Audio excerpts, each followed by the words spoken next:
When we look at modern Russia, we can see a country that largely positions itself as very anti-Western. Russia does not really want to be friends with America or Europe right now because Russia is essentially, self-describedly, a country with very strong traditional values and essentially is a different civilization that wants to exist without all of the Western degeneracy. And my country is basically currently kind of a pariah in the world because of their special military operation, and as a result of this, the regular Russian people are just getting poorer and less free. Well, what if I told you guys that that's actually not always been the case, and that a young Vladimir Putin and his political party United Russia actually has a very pro-Western, pro-European and pro-American agenda?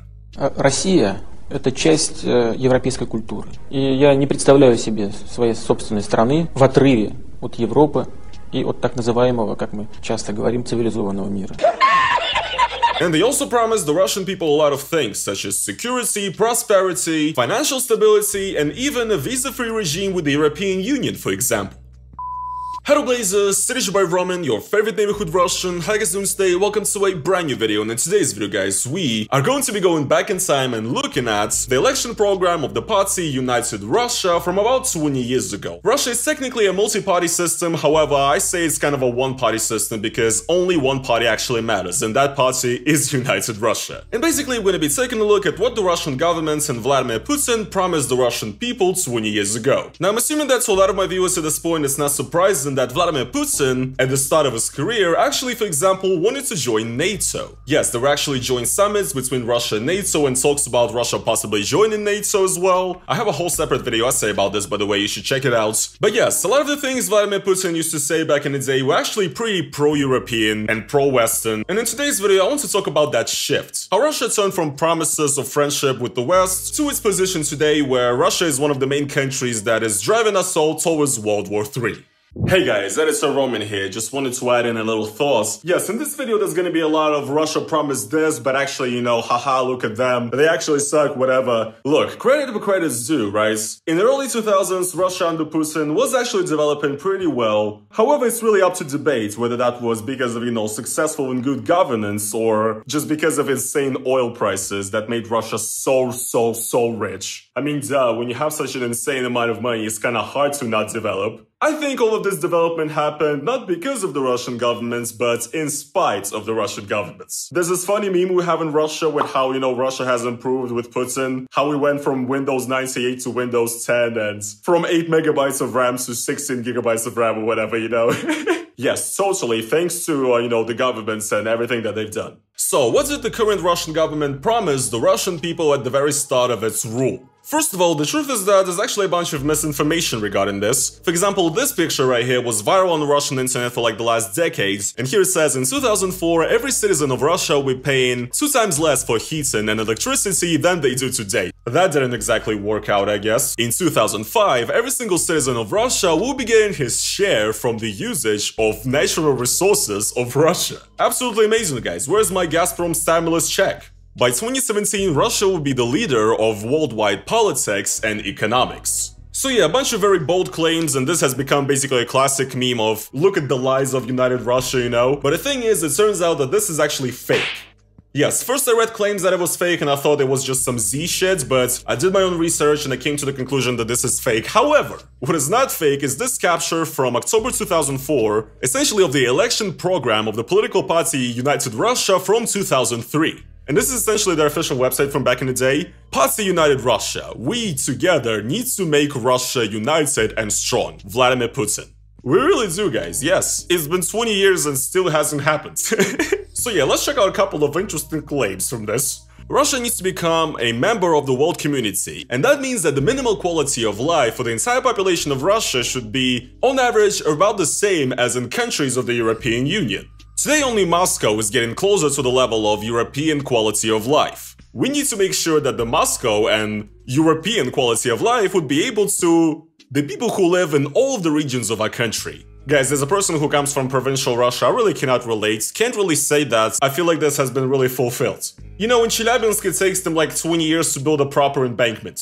In Moscow they build like 30 metro stations per year. In St. Petersburg, they have built like 1 metro station in the last 10 years. You guys kinda see what I'm talking about, right? Moscow is still very much ahead of the entirety of Russia and does not represent Russia. There's a bunch of stuff here about fighting corruption, but one of the most that I enjoy right here is this about foreign policy. So here it says, the historical ties of Russia to its closest neighbors are too strong and have a lot of history behind them. We must not allow them to be destroyed in the face of the political establishments, any outside forces, and the interests of certain persons. Russia must be surrounded by a belt of friendship. And that is in the interest of Russia and our neighbors. Well, yeah, there is a bit of a belt of friendship now. I guess you could call it an iron curtain.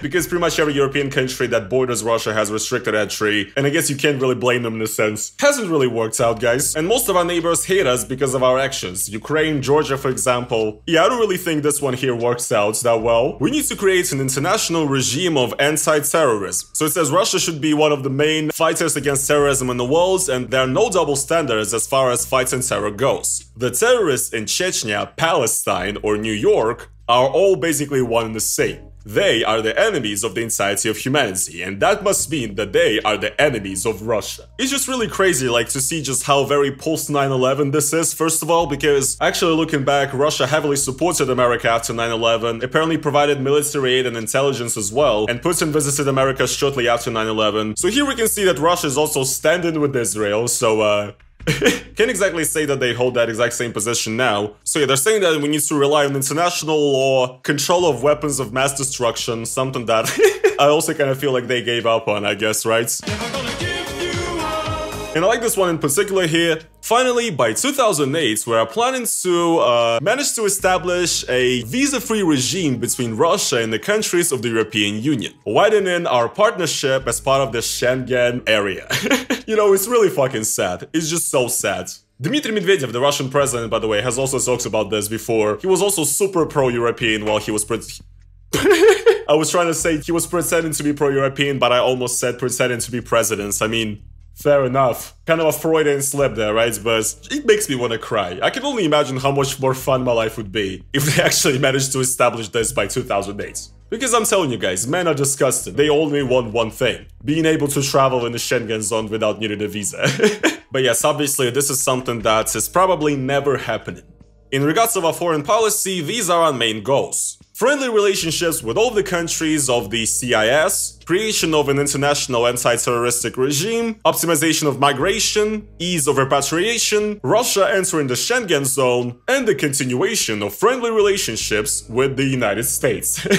And essentially there's a lot more to go in here, but yes, they essentially promise that the country will become stronger, will have better industry, better everything that didn't fucking happen, essentially. One thing they actually did do is that they changed the length of the conscription service in the army from 2 years to 1 year. And actually outright state here that they actually in favor of completely abolishing conscription in Russia, which never happens, and you know, I wonder why. I just wonder why that happens.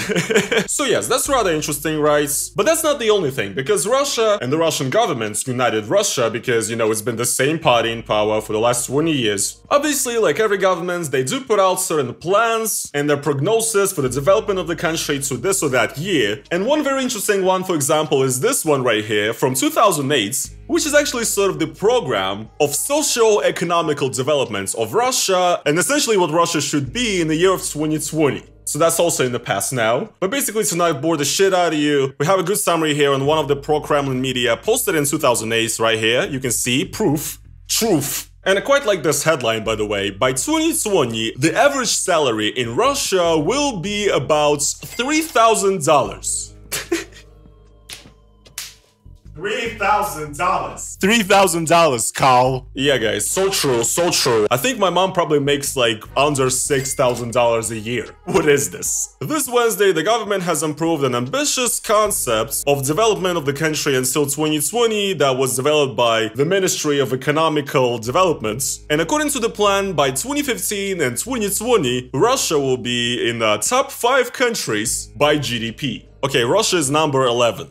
You know, not too bad, it's not 100, however, when you compare it with Italy that has way less of a population and way less of a territory and way less of natural resources and everything, when Russia has less with everything that it has going for it, that is rather concerning in my opinion, you know? But yes, Russia would be top 5 GDP. GDP per capita is gonna go from $13.9 to $30,000, what it is actually right now.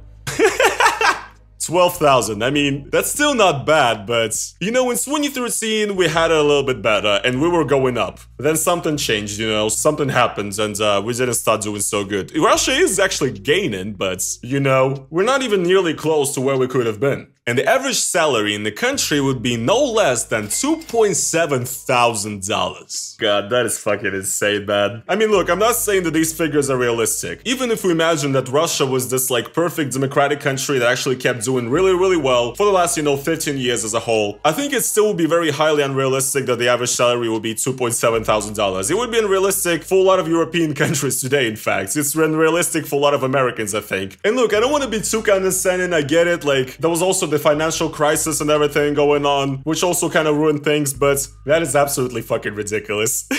And it just makes me really, really sad because the majority of the people that I know in my life, they all make less than, you know, way less than $1,000 a month. When I was growing up, my parents would be making about like $400 a month or something. And then ironically enough, they're kind of in a similar position still to this day, and so are a lot of Russians. You know, in the regions of Russia, 20 or 30,000 rubles is still a pretty normal salary, you know? That's not like something that's even, you know, considered poverty level or whatever. And also, the foreign goods such as, you know, tech, whatever, all of this is even more extra expensive in Russia. And now after the start of the special military operation, all of it has gotten even more expensive. You know, phones, laptops, whatever, computer parts. The prices for pretty much everything are going up like crazy. And yes, the average person is basically getting poorer and poorer. And they've been basically getting poorer and poorer every single year since around 2014. Once again, I wonder what happened, guys. I wonder what happens. Maybe if you just decide to be normal and actually like take care of your own country, then your country will prosper and the people will keep making money and keep getting wealthier instead of what is currently happening, where people are forced to, in a lot of areas of Russia, join the army and go fight in Ukraine just because like that's the only way for them to make money. And I'm not saying it's a good moral decision to make, however, the fact that that's possible says a lot about Russia, right?